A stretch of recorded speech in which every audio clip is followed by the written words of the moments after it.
Hey, so this is the Drunkalogs, a podcast about addiction and recovery in which each guest shares their version of how it was, what happened, and how it is now, and then endures a half-hour Q&A at the hands of your host, Nick Morton.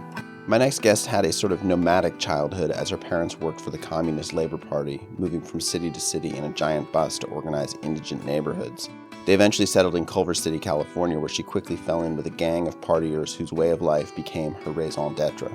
Despite the fact her parents never married, her family remained a kind of bulwark against the chaos, gathering regularly for elaborate family feasts, which makes her easy joy and serenity all the more potent, as it endures despite 2 family suicides. She talks here about the perspective she's gained from so much tragedy, and the challenges of grieving yet one more suicide once she became sober. Won't you please welcome Jenny Aurthur? And it's Jenny Aurthur? Is that how you say it? Yep, it's my grandfather, my great-grandfather stuck in a U just to fucking ruin my life. Just to confuse us all. I Yeah, was like, it's Aurthur. I know. It's Aurthur. Fun fact, is that my grandfather, his first wife was B. Aurthur. And she got rid of the U. I mean, if I tell people that story, they're like, no way. I'm like, she's not related to me, but somehow, like, I show him on Wikipedia. I'm like, look, that's my grandfather. See, spelled that way. B. Aurthur, spelled the other way. They were married, like during World War II or something. And I actually met her once. She came into a restaurant I was working at in Santa Monica Canyon, Merrick's Tex-Mex. Been there many a time. Oh, sure. Okay. Oh, yeah. Kick-ass or regular? What kind of margaritas would you like? Anyway, it was like way back then. And she walks. That was my. Would you like those kick-ass? Salt on the, and she came in and the place was empty. And my friend was like, "You need to say something to her." And I walked up to her and it was like, "I'm so sorry to bother you." No one in the restaurant, her and some man. And my name is Jenny Aurthur, and my father is Jonathan Aurthur, and you were married to my grandfather. And she like burst into tears and couldn't talk to me. And I was like, "I'm so sorry." I didn't know like what, I don't know what I triggered, but it was like such a sad way for that story to go. Oh my God. You're like, just walk away. I mean, who makes her cry? Like, she doesn't cry, right? Wow, that's wild. That's hilarious.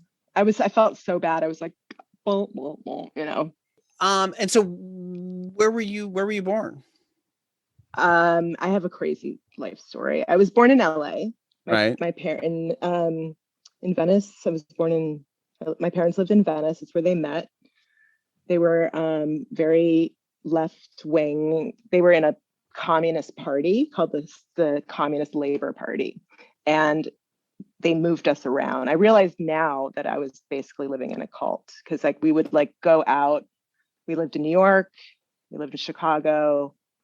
And then eventually my parents left that party. But yeah, we were kind of just shipped around. So my parents were supposed to organize neighborhoods, work in factories, like get like ground roots. Like, wow, awesome. Yeah. So my middle name is Marks. When you were moved, your middle name is Marks, and that's the best. When you were moved from like Venice to, I mean, the passion of the of that kind of conviction to like name your child after your politics. When you guys moved, would you move with other families involved in the thing? You'd all move as a group, or in a giant school bus? Wow. I have like a tiny memory of a school, like a giant bus that they'd converted. I mean, it was probably super cool in a way, but it was like I was tiny, and my brother was born in New York, and I just remember like I've been thinking a lot, because I was like, I'm going to be talking to this guy about my life, and I'm also a writer, and I'm writing some things too, right. So a lot of stuff is coming back, but I just have like really sad memories as a child, like right. Because my father, they never got married. This was the 70s. It was like my mom really wanted a kid. She told me once, I wanted you so that I could have something that was just mine. Right. Like, wow. Thanks, Mom. Thanks for like really like the reasons that probably a lot of people have for having kids, but they don't admit it. I don't know. You know what I'm saying? Like, but I they mean, just want the thing. I mean, I get that. I mean, but I mean, the funny thing is, like, once you're born and you're in a communist cult, you're everybody's, right? I mean, I'm sure you were raised by like the whole cult. Yeah. No, it wasn't. No, because the thing is, we were all in, like, we had meet, and that's a funny thing too. When I started going into clubhouse meetings, Right.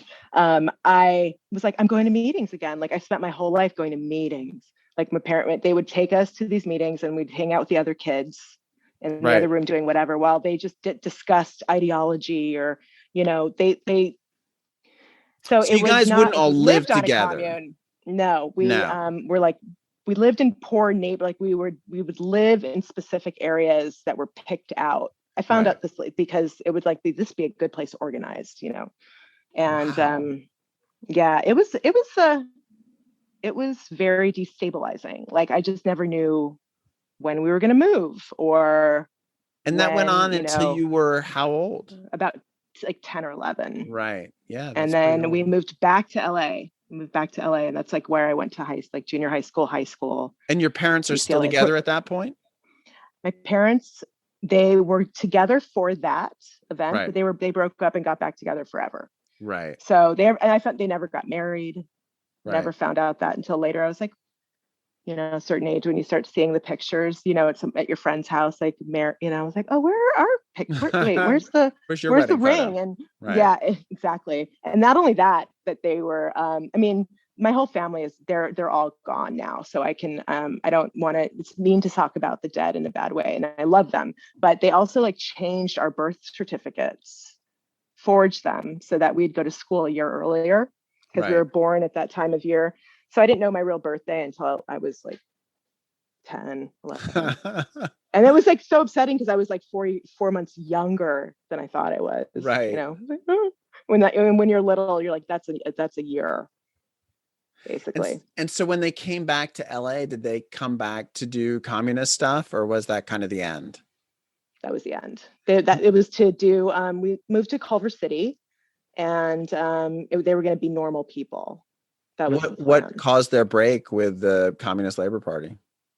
I think it was just, they were just, like with any kind of group that's except for they clashed, like who was in power and who was in control. And I think that the main message that my parents really cared about, which they were very, very, what's the word? Idealistic. My mother, like, registered voters in 1964 in Mississippi. Right. She went to the Peace Corps.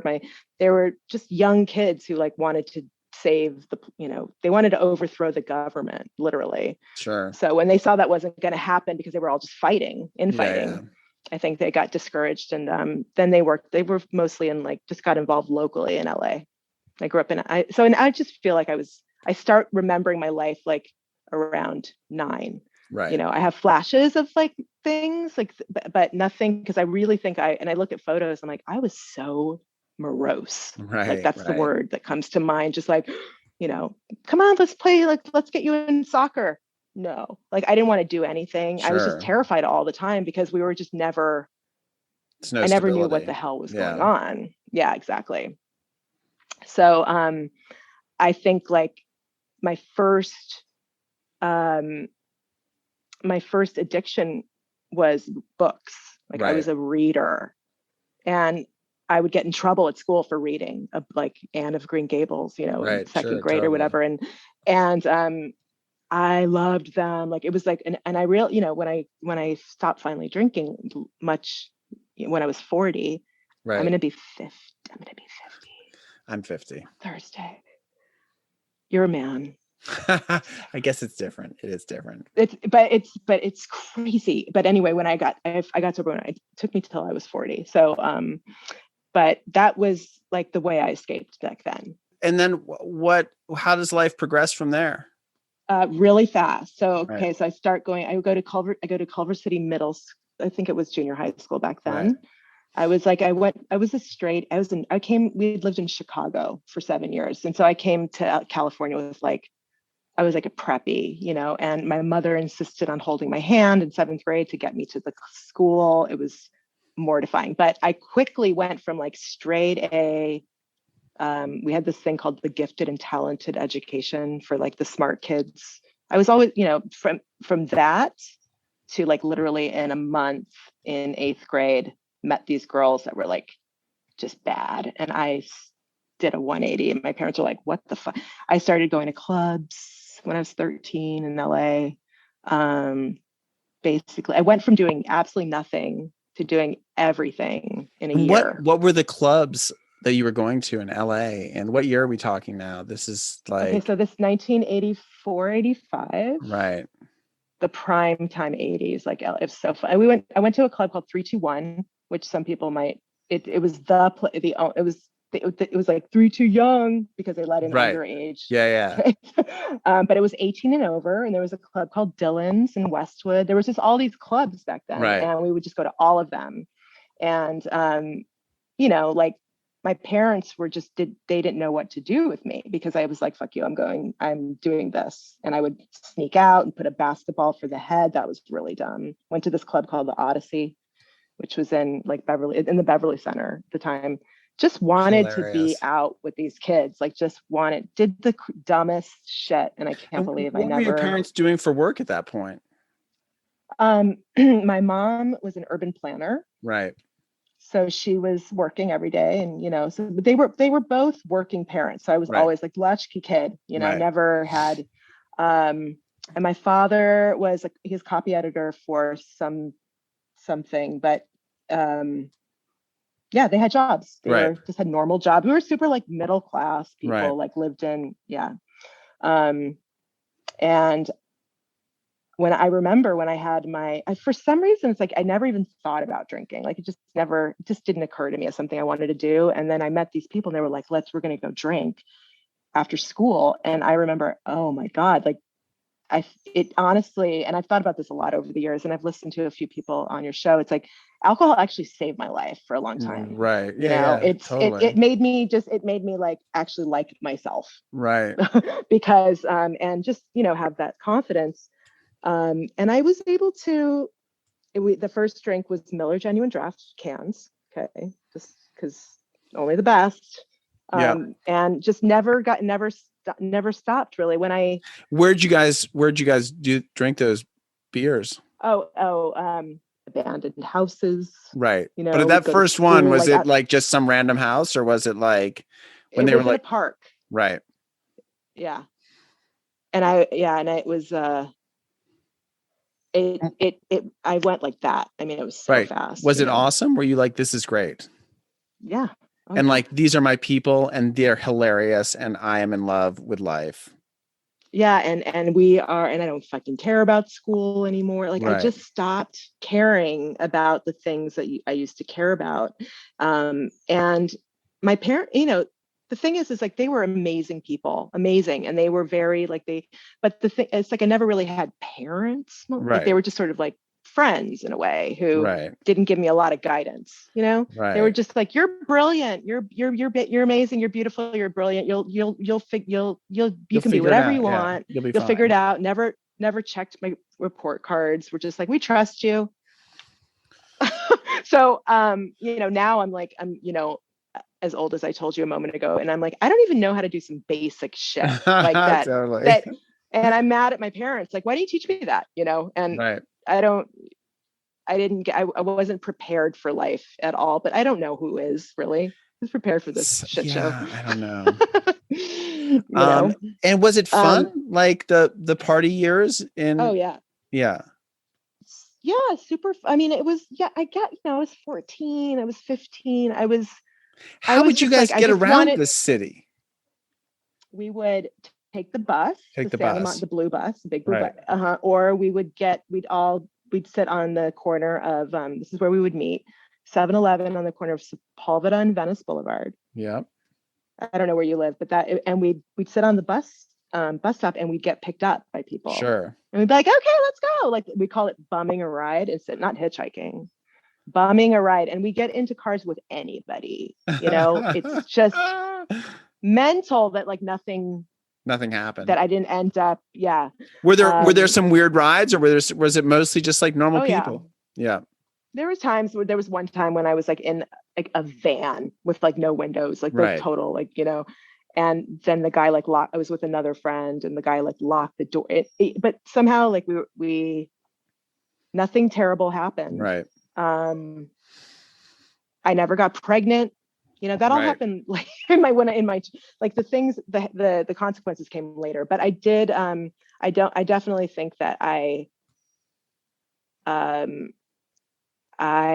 did not prioritize anything except my friends and boys. That was it. Right. I just boy crazy. Yeah. Frickin' boy crazy. Yeah. Like, and my parents at one point, they tried to ground me and I just leave, or they tried to control me, and I've looked for it ever since. They read a book. It's called How to Deal with Your Acting Up Teenager. And I've looked for it and I can't find it. And basically the book just says, just like trust your kid to do the right thing. That's kind of like, that's the headline. And so one day they sat my brother and me down. They were like, so we're family meeting, and we were always like, oh, grown, the family meetings. I don't know do they do that still? If you guys have like, let's discuss, I mean, maybe your kids are too little. But it was like chores, because we like get together every night at least now during this pandemic. We get together every night during dinner, and we can like talk about things. But back then it was like when we were teenagers, it was like we need to have a sit down family meeting and figure some things out. And we were always like, oh God, it was the worst. And so this one time they're like, we've decided that you can do whatever you want. Right. And I was like, what? And they really let me alone, and which is a good thing, but also not. I mean, I was okay, but I didn't really suffer consequences for a long, long time. It's so complicated because, I mean, as a parent, like I'm constantly sort of applying the things I can control to the situation. And like, I mean, I have one very strong-willed child, and I'm like, you know what? I can't fight this. It's not in me to fight it. Like I will never. And so like, I definitely have taken the approach of like, I am here to guide you and advise you and support you and encourage you. And she's never really crossed. She said she's also a really good kid. So like, I've never had a situation where it's like, how old is she? She's 14. Oh, cool. Okay. So she's doing all right. But 14-year-olds aren't the way they were when we were 14. They're so much better now. They're so much smarter. I mean, they're so much better behaved. I do worry, like, when my kids get to that point where they're doing shit that is either like really dangerous or that is, a blatant violation of whatever rules we've laid down, where I'm like, how am I going to deal with that? Like, I don't know. I really don't know. Well, but your parents chose to just like give you carte blanche. My parents were just like carte blanche. Yeah. And I could have, so I had my boyfriend, like my first boyfriend when I was 16, he was allowed to sleep over. Cause she was just like, you're going to do it. You're going to be doing the things that you're doing. You might as well do them at home, and so my house was like the fun house. Like all my friends wanted to be with my parents, and they were just so cool. And my mom like got, it's funny at that age. I never had like the conversation about alcohol or sex, or I mean, I don't know how that conversation never happened, but my mom just one day gave me a box of condoms when I was 13. Right. It's like, what are you, I mean, I was a little, it was like, at least a year later, Mom, Right. Yeah. It was, but yeah. Too soon. They were, too soon, 13. But yeah, I was I don't know. I was on, and I've been thinking about that. I was just on a mission to just fucking fuck shit up. I was just sort of wanted to do whatever I wanted to do. And what do you think was driving that? Was it curiosity? I just wanted to be anywhere but here, it's like, I wanted to be altered. in some way, whether or not that was it for, it was books. And then it was, fortunately, it was never like a food, but boys and drugs and drinking were like all I cared about. And I'm like, God, I could have been I could be like, I could probably be president of the country if I had just put it a little. If you put that energy into I didn't. something. Yeah, because I skated by. I went to UCLA. I just sort of like I just managed to like slip through. But you got into UCLA. I mean, so you had good enough grades to get into UCLA, so you didn't totally shit the bed. Right, and I did well. Right. But I just didn't even care. So it's like, what would have happened if I cared? Like now I'm like, I would love to be in school now, Totally. I'm so interested.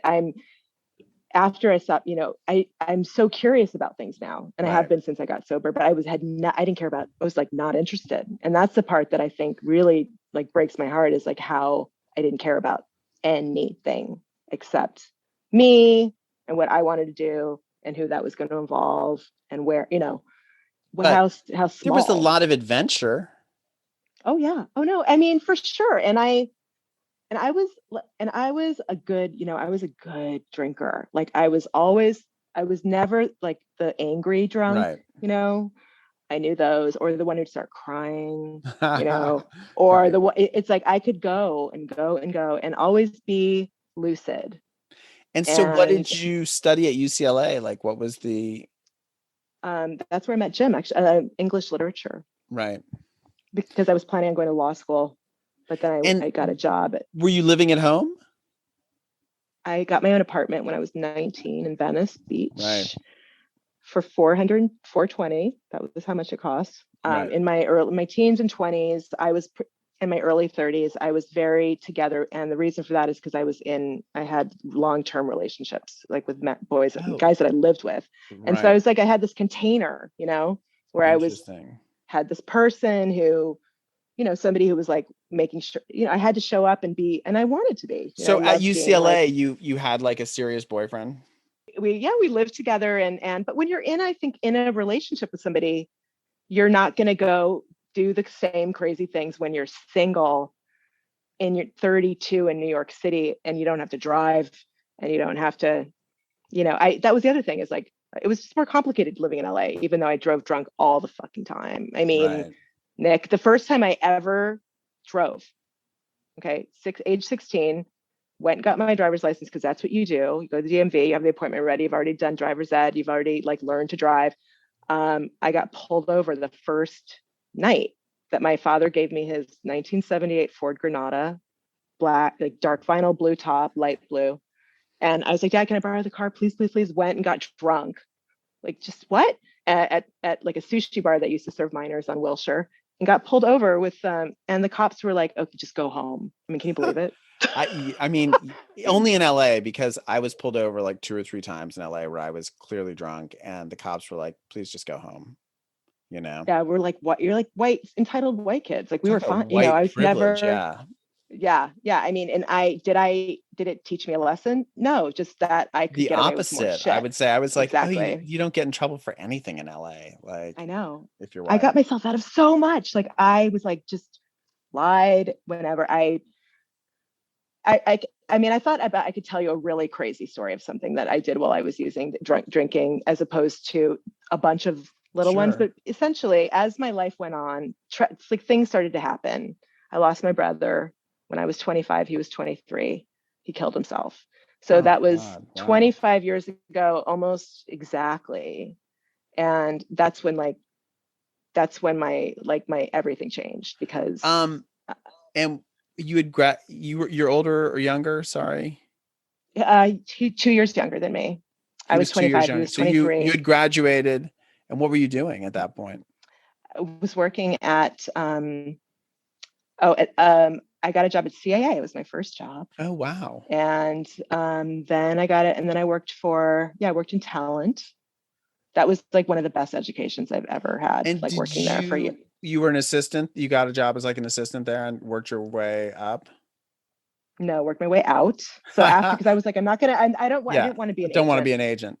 Yeah, I thought I did before, because I grew up. My grandfather was a filmmaker, and my Right. dad is a writer. And so I always wanted to make movies, Right. always. Like I was just and I was like, ooh, an agent, that'd be fun. Like I just had this image. And within the first day that I left CA, I was like, never. It is the most horrendous job. It never ends. It never How did ends. you end up getting that job in the first place? Someone told me about it. I And applied you for just it because I applied, just looked right? good on paper. Yeah, and Yeah. there's And so much they don't, turnover and like whatever. they pay you $3 a week, Yeah, no, they I was an assistant was, at William Morris, so I'm yeah. familiar So, with the thing. Yeah. And I mean, so were you still there when your brother killed himself?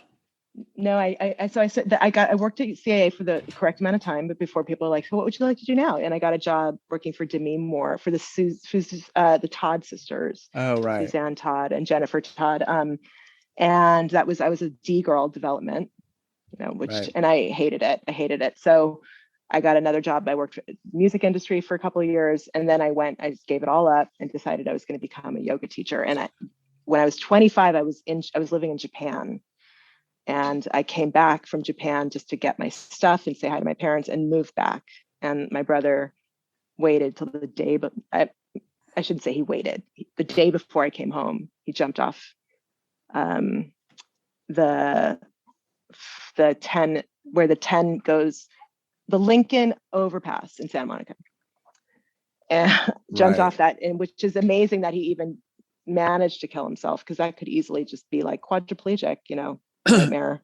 Yeah, I'm surprised. I mean, Yeah. And I remember later, I would have friends say, oh, I remember that day, that traffic was like backed up for hours. So it was a very public, horrifying, awful thing. And my mom was like, you need to stay here. You can't go anywhere. You have sure. to stay. So my whole life was like suddenly like I had to stay in LA and put everything else aside, and started doing a lot of yoga, which that became another addiction for me. But Mm-hmm. like everything, everything wears off over time. You can never keep the high of anything going, Um, and then and after that, 8 years later, my father went the same way as my brother. And then 3 years later, my mother died of natural causes. So that's when I really went off the rails, when I was about 32 or 33.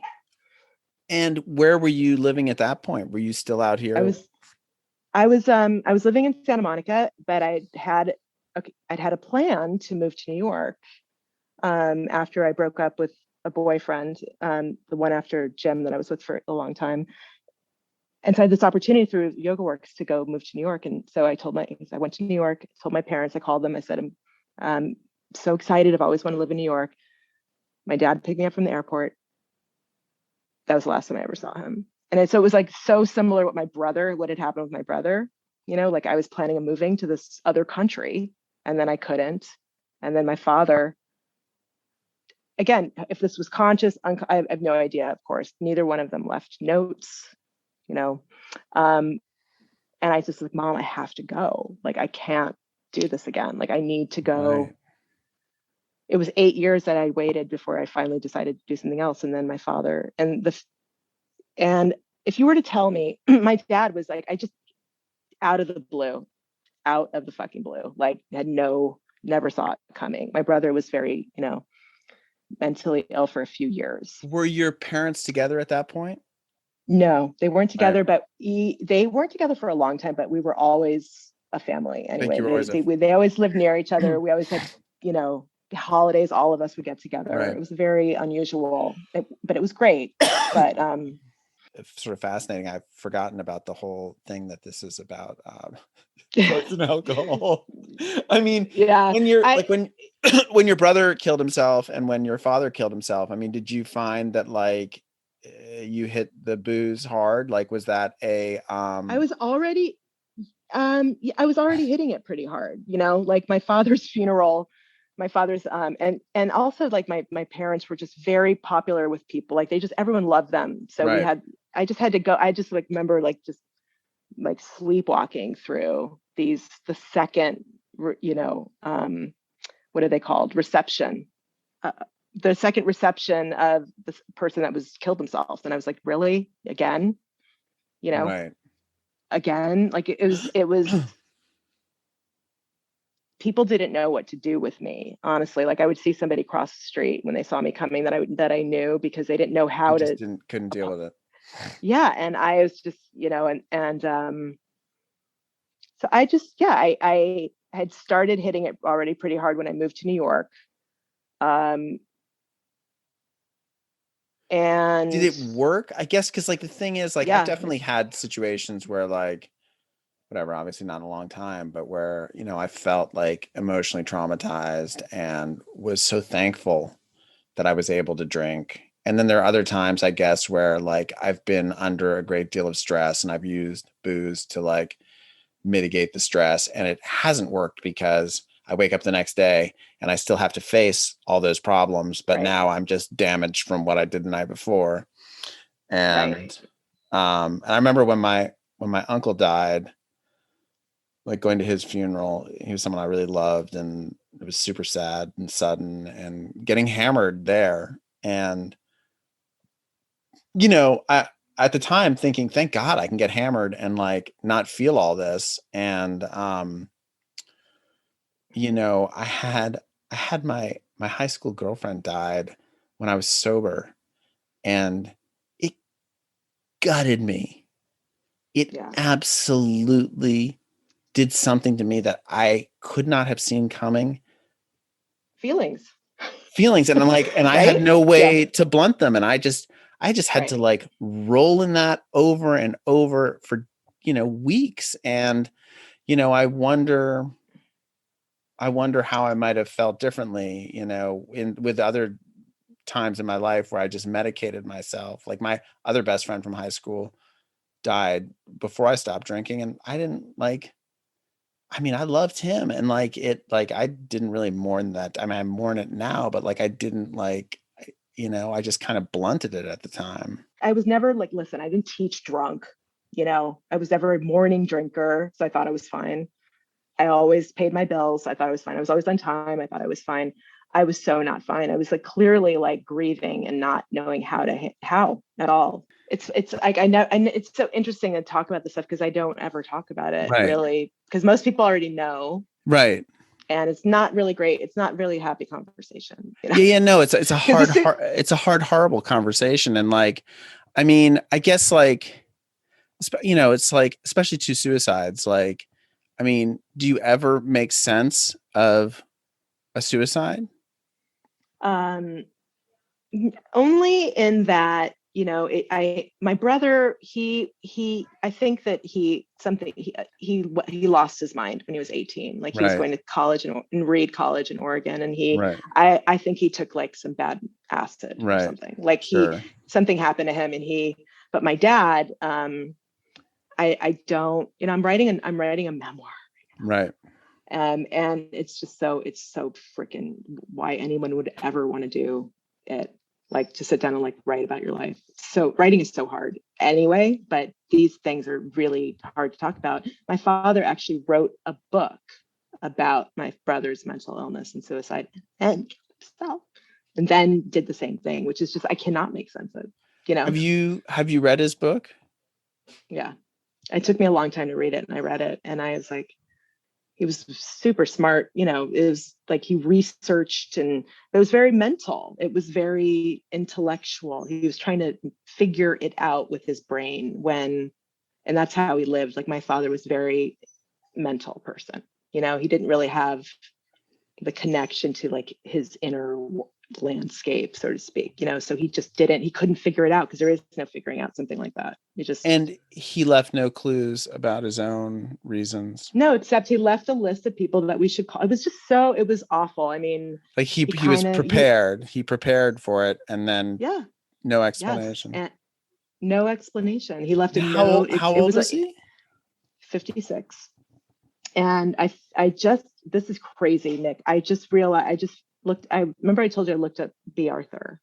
Yeah. And I looked at my grandfather, and his birthday was the same day. The day my father killed himself was on his birthday when he was 56. So his father died when he was 56, and my father was 56 and did it on his father's birthday. Like, what was the point? Going on? What? Right. Yeah. And I was pissed for a long time because he left me now again when I was about to restart a life. And then I had to leave my mother alone, it was pretty awful. And so, yeah, I would just immediately, I just drank as much as possible. When I was teaching is one time when I just didn't want to be with me, like so sick of me. And when I was teaching and drinking, I wasn't present with myself. When I'm teaching, I'm very present, but with others, and so Right. that was, You're sort of I'm so being of focused on what I'm service. doing. Yeah. Yeah. And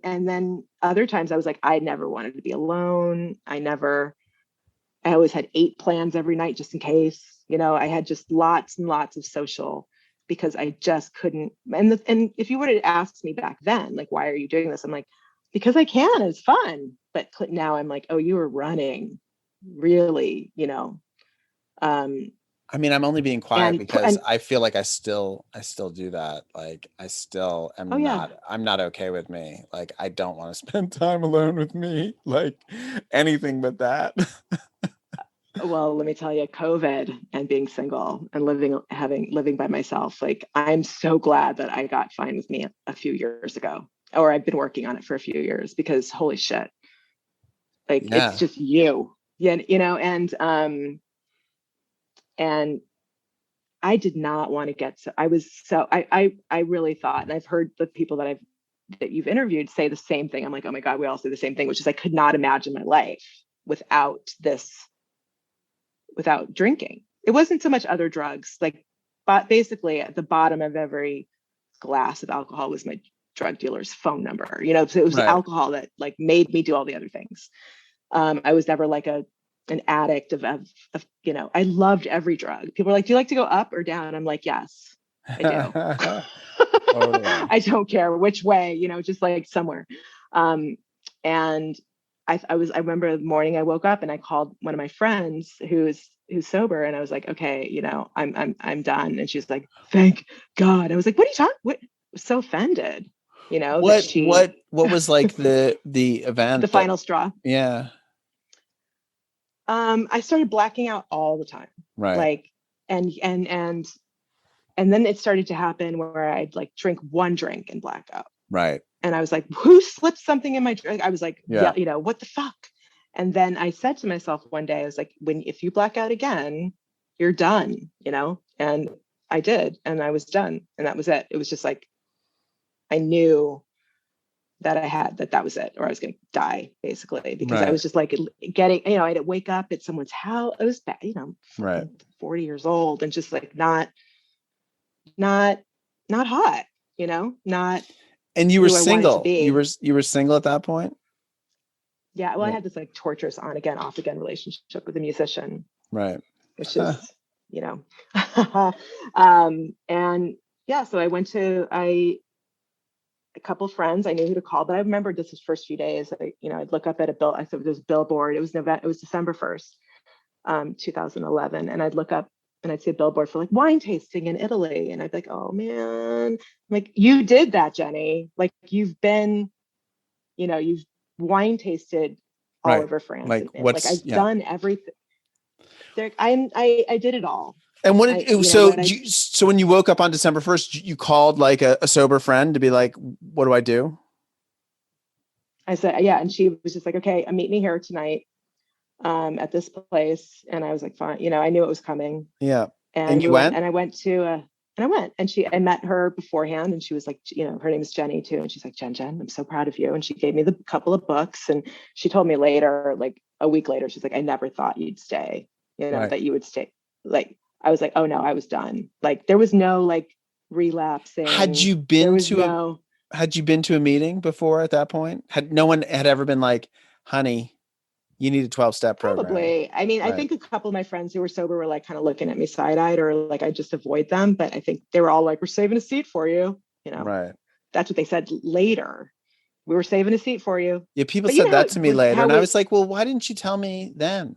Like, I don't know. and what do they, I what's didn't the know. I never really answer? asked that. I was always just, you're whatever. You're thankful to be there. Whatever. But I've never Yeah. really asked those people, like, how come nobody tried to help me? They probably, don't you think they probably did try to tell us? I mean, yeah, no, I thought that too. Like I was talking once. I remember that. Yeah. I was talking to somebody and I was like, yeah, I mean, all these things happened to me. And like, not once did anyone tell me I should go to a meeting. And they were like, someone probably did. I'm like, oh yeah, you're probably right. Right. Well, one of my friends, I mean, what happened that also in that day is I just humiliated myself too. That was actually, I'm remembering something really important. The last night I ever got drunk, I was a jackass. Like I was like, I embarrassed myself, which I'd never done. Were you at a bar? I didn't think I did. I was at a couple bars. I was like, I was seeing my friend's band at this place on Bleecker. And then I went to another bar. And then I actually don't really remember. Right. But the next day, one of my friends, who was a lot younger than me, she left me this message that I saved forever until it disappeared. That was like described exactly what she's like, so I really think I was 40. She was 29. Okay. She's like, so Jenny, I really think you need to like cool it on the alcohol. And I was just mortifying. Right. She's like, you fell all over for the guy from Bon Iver and then you like knocked someone's violin. I was like, oh my God, so that feeling of just like stick me in the ground. Like I'm so embarrassed. Right. So I feel like it was mainly vanity. Honestly, it was like, I don't want to look like an idiot. Sure. Not I wanted to get sober and live a better life. I was like, I don't ever want to look stupid. Right. And also like, you're athletic and you take care of yourself, you can drink for a long time without it beginning to show. Right. And so I mean I've always looked younger than I was, and so I think though that if I'd started to look bad, like that would have stopped. I would have stopped. Yeah, exactly. I was like, that's just not I can't let that happen. And then so I relied on. Was there anything you heard at that meeting that you were like, oh, right? Yeah. Or what got you to stay? Yeah.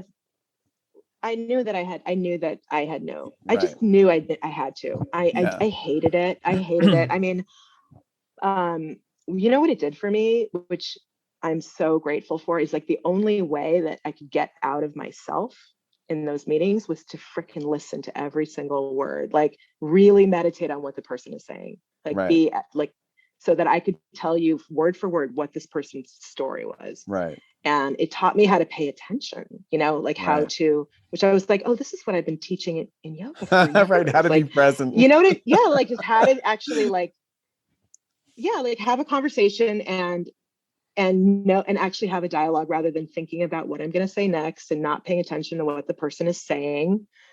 So if I miss something that somebody says, like, I'm so sorry. Can you go back and say that thing that you just said? Because I'm like, I want to hear. I'm in my own head all day. I don't need to hear more of me. God, I really like notice things now. I observe and I hear and I am. And that is like a freedom in that. It's strange because you're not in, future tripping. My friend came up with the best one, disaster baiting. Oh my God, yes.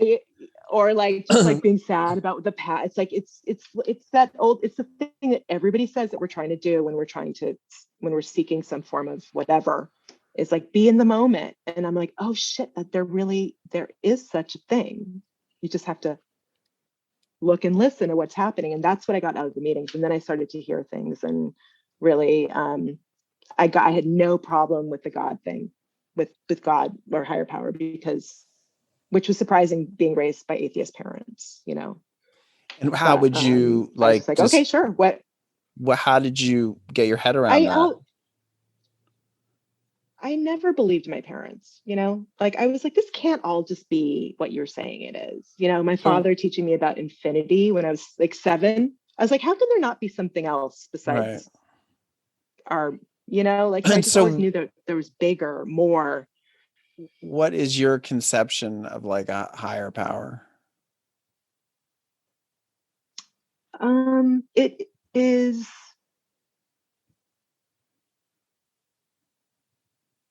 Oh God, why didn't I have a prepared answer for this? It's just it's the most macro and the most micro, you know. It's like, it's, and if that, it's like, I know that I really do believe like we all have that inside of us, you know, that thing that connects us, that it's connect. And it's in, and I listened to Russell Brand once, and he was like, why are we trying to figure out like what it is? People have been arguing about this for like millennia, you know? And I'm like, okay, good point. It's just the thing that you can't define, that makes everything make sense in a way. How would you describe it? Like, what do you say? Well, I mean, I have like this practical thing where, you know, so much of the process is like turning your will over to God. And for me, that like, people talk about it in ways that I've never experienced, of like God guiding me, or God showing me the way, or God telling me this, or God told me to listen to God. And like, there's no one talking to me. Like, I'm not hearing anything. When the things I do hear scare me. So, but like what I do, like, right. what I do recognize, that what my sponsor said to me was like, all the good things in life that happened to me were not of my design. They came from something that I don't control. So for me, it was just the recognition that I'm not in control, that like there are forces at work that are bigger than me, that I have no influence over, and that from what I can tell are completely ambivalent about what happens to me, though they save me all the time. So I should like maybe just give some thanks, like that, like I keep getting plucked from the fire by something, and I'm like, oh, it's just good luck. Or it's, you know, in my mind, it's like, you know, I say that it's like my higher power is chaos, because it's the recognition that there's no discernible order for me. And I take a lot of relief, and I think a lot of people don't find that satisfying, but I find it satisfying that like me gripping the steering wheel tighter is not going to guide Spaceship Nick into a safer, better, more successful place. Like, I should just relax and let go. And that doesn't mean don't do anything. It just means that like, get off your own back. Like, stop beating yourself up because like the brilliant idea you had, everyone else already had it and you just weren't aware of it, or whatever it is, you know, whatever the setbacks are that constantly, you know, beset you, that they're not your fault. Like, it's just not my fault. So, and then, you know, it's funny. So much better at that. Yeah. I was thinking about the meeting, and like, what is the secret of the meeting? And like, you know, before I got sober, people would come out of their meetings, they'd be like, oh, they'd just be like, so like, just grateful, like fucking grateful, a glow, and like, just like so at peace. And like, you know, it is this weird thing where like those meetings are somehow able to like conjure up love. Like, they just make love happen. And it's really easy. Like, that's the thing that's crazy, is like, it's so easy. Like, get a bunch of people in a room and let them tell their stories, and like suddenly this power comes from it that now I've lost making any sense of what that means. But it works. It does. And I got obsessed with like the history of it. Oh, interesting. And I read a bunch of books. Right. Oh, there's a great book called Bill like I Am Bill W. that was written by a great writer, and it's fascinating. And it's and I'm just like, how did he, you know, and we all know Bill's story, but like how it actually how does it work so well? Like, there's, you know, people follow the freaking rules. They really do. That amazes me. And it's free. It's free. What? Well, and I think it's also a community, like the sense of belonging that like is so lacking in the world, you know, to like show up and just know you're welcome, you know. No matter who you are, and like, and it's church basically. You know, it's totally like a place. Church. It's church. It's like in New York, and I know it's like this in LA. There's just meetings all day long everywhere. Oh yeah, totally. So like any point you can like go to church, or you go to the place where you're like, okay, I remember now. I remember. Right. Because like I'm still incredibly selfish, incredibly like I want what I want, we all like, I'm a human being who wants to have, But but how, I I guess I'm curious how things have changed for you, because like, I mean, by all what I've heard is like, you had a pretty high bottom, it's not like they were like, hey, you're stinking up the yoga studio. It smells like bourbon in right, there. It's like right. you're a star yoga instructor, and, you luckily changed your course before like things got too out of hand, it sounds like. Yeah, no, And definitely. I'm wondering, I mean, though, like, look, I mean, um, I mean, things can be Okay, well, let me, so what, things can be radically out of hand for a long, long time without suffering serious consequences. So I don't mean to say that like it wasn't no, I out know of what you're hand, saying. but No, like, totally. I mean, it was some of the shit that I did. I mean, I had no moral compass. right. I was like, oh, oh, that's your, I would, if you piss me off, I'd like, fuck my friend's boyfriend. You know what I Right. mean? Like, just, I mean, not really, but I didn't, if you were married or, oh, that thing, I'd pick up things if I just wanted them, I'd take them. Um, you know, I did whatever I wanted, and that's not okay. Interesting. But So and it's like people thought I was great because I was like namaste, like just because I am actually like a good person. I right. am, but I was in here. I was like just so just what is in it for me? How can I use this to my advantage? And I could, and the thing that the bummer is that I think I've always had like a self-awareness that I wish I didn't have, like I wish I wasn't so conscious of my behavior, because it'd be Right. really nice to just do things. But I Just was be like, you're being oblivious. really Yeah. bad. Yeah, I was like, you're being really bad right now. And I'd be like, yep, you are. And talking to myself, and I'm like, and I love it, you know. Um, And then I how, I mean, you've been sober for 10 years, right? 9 years in December, this past December. And so And how did you like sort of finally get to be like okay with yourself? um, is that where I am? I'm going to be honest with you. Like, it's been hard. Like, Yeah. I made way more money and had a very, big social life when I was out there. That was like fun, Jenny. And as soon as that's ended, I'm like, I love being alone. I was like, you're actually an introvert. And I was Right. just pretending to be, um, Pascal, look at him. I didn't imagine he'd be so sort of hangdog. I thought Pascal was a little Oh, bit he more. knows he is not a funny name. And Tobias, he's quiet. I mean, he knows that if I'm on the phone, if I want him to shut up, I have to give him a TRE. So he's such a manipulator. I swear he's like my little he's me. Right.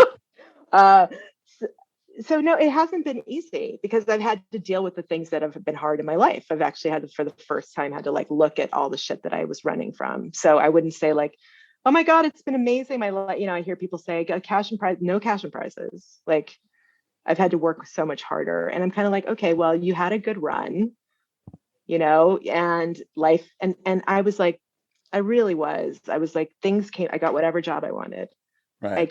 Things just came to me. Like, I didn't have to try that hard because white girl in America, who, you know what I'm saying? Like, I didn't have a lot of things pushing against me. And as soon as I got sober, it's like reality hit. And I was like, oh, life is hard. And you now have to look at like your family history and, a lot of it's like, it's hard. But I would not have it any other way. I mean, I never say never, but I'm not interested in being not present anymore. Like, I'm not interested Sure. in totally like checking. That's totally not true. Actually, I lie all the time. My first amends I ever made. It's one of my closest friends, I was like, I'm so sorry, da da da da. She's like, okay, I have a question. So I was like, do you have anything you want to say to me? And she's like, yeah, that night that we were at so-and-so's house, were you the one that stole the bottle of? I was like, no. Okay. And so like I went straight to a meeting, and I told them. They all cracked. They were like hysterically laughing. And they're like, just leave the meeting and go call your friend and tell her you were lying. And I was like, oh my God. Like it's so just brutal. that, like the first thing that comes out of my mouth is like a lie. Right. It's like it's like and somebody asked me a question, the first answer is no and a lie. So it's like that's like kind of my default. And I don't know what that's about, but no, and I'm going to tell them I'm going to say apples instead of oranges. Like it doesn't make sense, why. But so it's a constant, like every day I'm like, you just be honest. It's so much easier. And when you called your friend and you were like, look, I'm sorry, I lied. She's like, I knew you were lying. I was like, fuck, like, I thought I was like, like pulling a fast one over and I don't think I was actually. Like I can sit here and be like, oh, I was amazing, I was so good at it, and then people are like, no, you weren't, you're an asshole. Right. So it's it's like how I choose to look back at that time. I'm bummed that it took me so long, because I feel like now I'm so great. Like I hate the word grateful. Fuck. Yeah. But I am so grateful that I'm who I am today. Like I really like my own company, which is huge. I dating, I think, has been challenging, because I'm like, is this person going to improve my atmosphere? Is it going to improve what's happening already, which is great? Or right. Am I going to like become like the Al-Anon person I've always been, which is like make my whole life. Yeah. Or just make my life about somebody else. Right. Because relationships are addiction, like, let me just put everything on you. So I think that I'm like, next life, I'll have to, whatever. Jim won. Yeah. But this is a question I feel weird asking, but ask. I love weird questions. Do you ever worry that you've got that suicide thing in you, like, and I know that I would not. I know that what, I understand it now. Like I have been to a place in depression, and like where I've been like, oh, I get it. I get why somebody would want to end it. Or, I'd stand on the, at the subway, I'd be like, it's so easy. It'd just be so easy. Right. But I don't, I've never gotten that place, but I can understand how people do. And so if somebody's feeling that bad that they have to do something so violent, like they're feeling really bad and they should do what they need to do. What can I say? I mean, I'm with you completely. I mean, obviously the level of pain you're feeling to decide that is the way to go is it's got to be, unbearable. And so, it's a way to end it, definitely. And but the thing I learned, though, it's interesting, is that it takes a lot of energy to do. So if you're depressed and you're like paralyzing depression, it's not that easy to like get up and go do the thing. You actually need to be kind of manic. Right. You got to be happen. Like, I want to make this happen. Yeah. Yeah. And then I hate to add another, I was like, should I tell this story? It's like a year and a half ago, my ex-boyfriend committed suicide. Like he was like my best friend, and he, so I've been dealing with that. And wow. What is the, do you have any idea what the reason for that was? He was living, I now know because I have his laptop and all of his journals and everything. He was a musician that is well known, and he's like a big fish in a very small pond. Right. And he was living like a double. Have you seen the Tiger Woods HBO? No, sports? But I mean, I know Tiger Woods' life story was kind of a little bit. Well, when I watched the other day, I was like, holy shit, that was him. Like he just had women all over the world that were like, thought that he loved them. And was he carrying on endless conversations with these people? Yes. Right. I don't know how he had time. I mean, that's what Tiger Woods said. I was like, holy shit, it's a thing. Like, it's an addiction. And he basically he met somebody who wasn't going to let him. He was cyberbullied and stalked to death by a woman. You can take this part out of your interview, but yeah, it's a horrible story. Horrible. And I was there for 2 years of watching him suffer slowly. Yeah, well, like, this woman took control of his mind. It's crazy. And could you tell at the time, like, or did he just seem depressed, or was he like, I've got this thing going on? I made him tell me what was going on. I was like, what the fuck is going on? Like, what is and he finally confessed.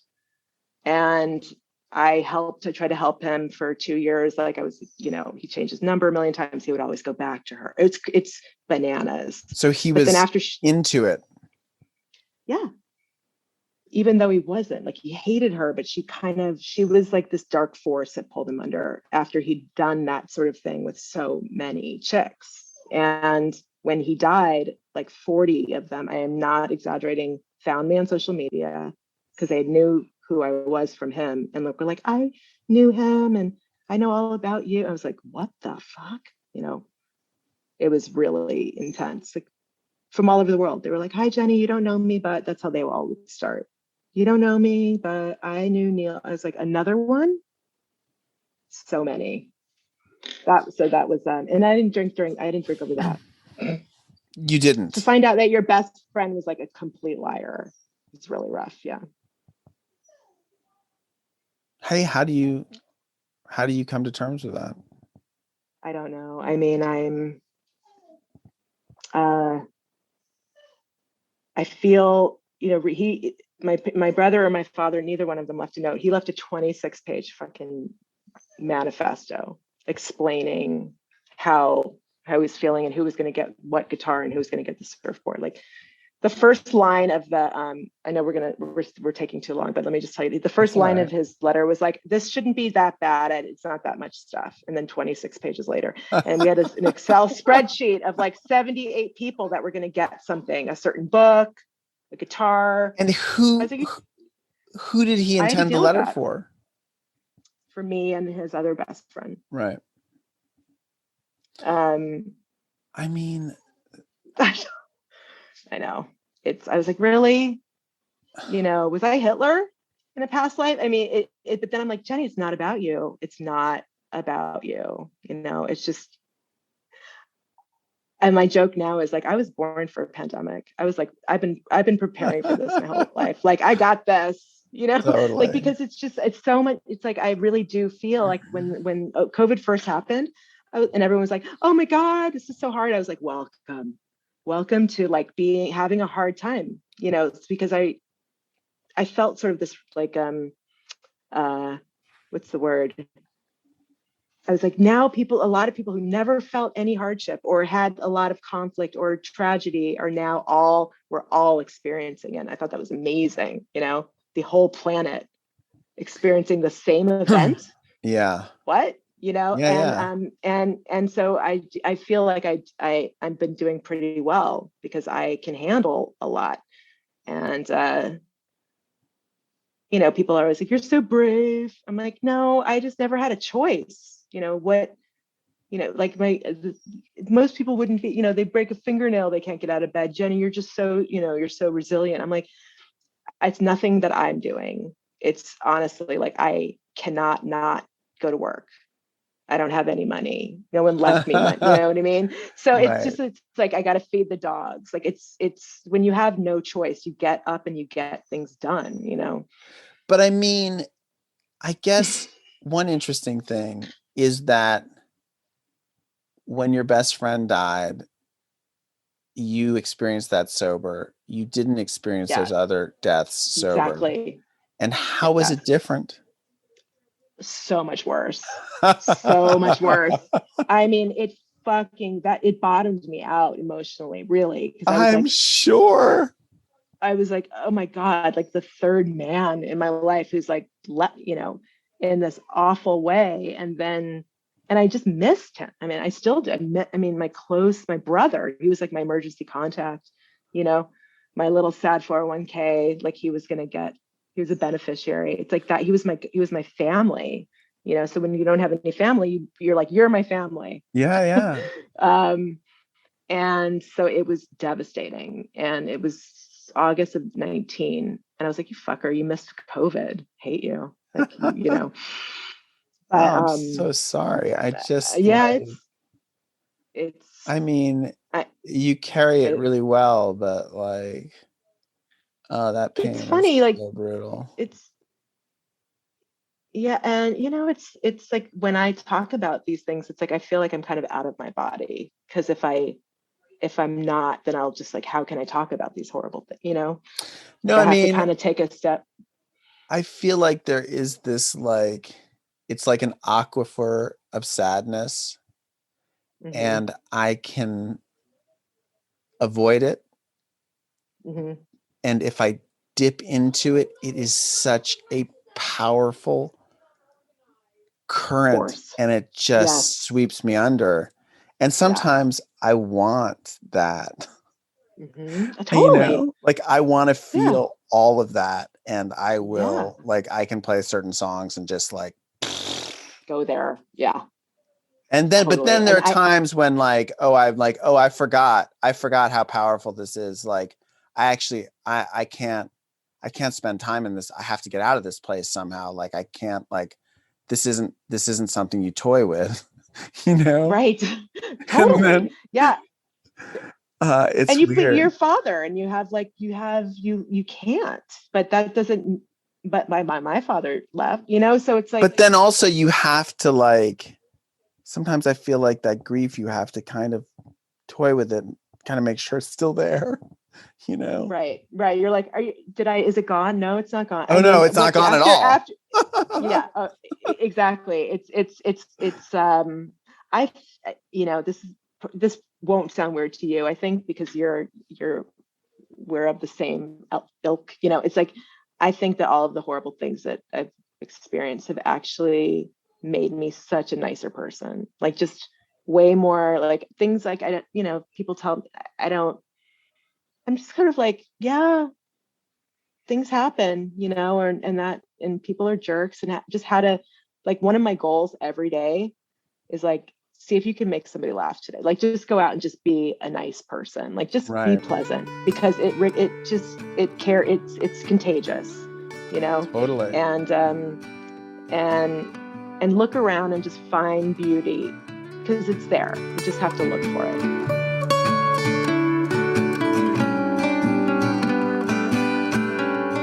Thanks for listening. You can support this podcast at patreon.com/thedrunkalogs.